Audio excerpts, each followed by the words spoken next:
So dito nga po mga kalingap mga ka-EDSI, plano ni Viancy hindi pinaboran ni Kalingap Edu. So ano nga ba ito? Yan po yung ating pag-uusapan po mamaya mga kalingap mga ka-EDSI.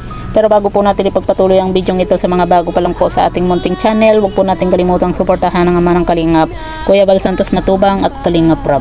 At paunawa panoorin po muna ang full video bago mag-comment para malaman ang nilalaman nito. So dito nga po mga kalingap mga ka-EDSI, plano ni Viancy hindi pinaboran ni Kalingap Edu. So ano nga ba ito? So yan po mga kalingap, nalaman nga po ni Kalingap Rob din po yung plano po ni Viancy nga po na mag-summer job.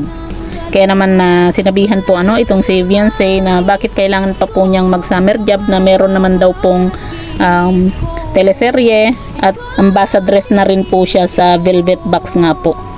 Kumbaga hindi na po kailangan ni Viancy po mga kalingap na mag-summer job kasi mas lalo po siyang mapapagod po At yan nga po mga kalingap mga ka-EDSI, alam po natin na marami pong opportunity pa po yung naghihintay pa po dito kay Viancy.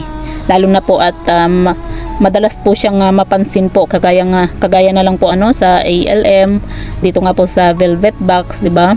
Talagang madalas pong mapansin po itong si Viancy dahil nga po sa nakikita naman po natin na talagang may K din po itong si Viancy na maging model kasi may angking ganda rin po itong si Viancy at sexy at matangkad din po itong si Viancy nga po. Kaya dito po mga kalingap siyempre hindi rin po papayag po itong si Kalingap Edu na mag-summer job po itong si Viancy. Kahit na kagustuhan po ni Viancy at nakapagpaalam na po sa kanyang mga magulang, ay hindi na rin siya pinapayagan po ni Kalingap Rob kasi masyadong mapapagod din po itong si Viancy.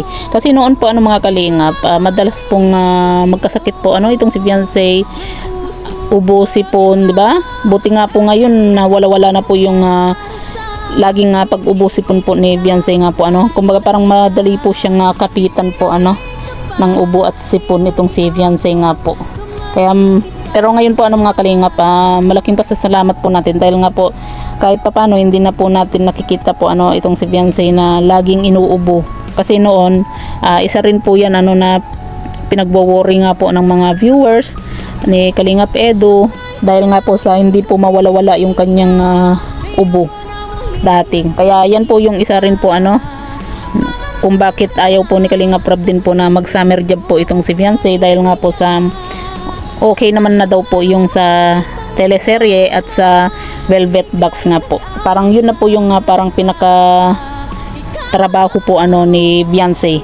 Siguro iniisip lang din po ni Viancy nga po mga kalingap na kumaga parang nahihiya na rin po siya sa mga sponsor. Kaya gusto rin po niyang kumita po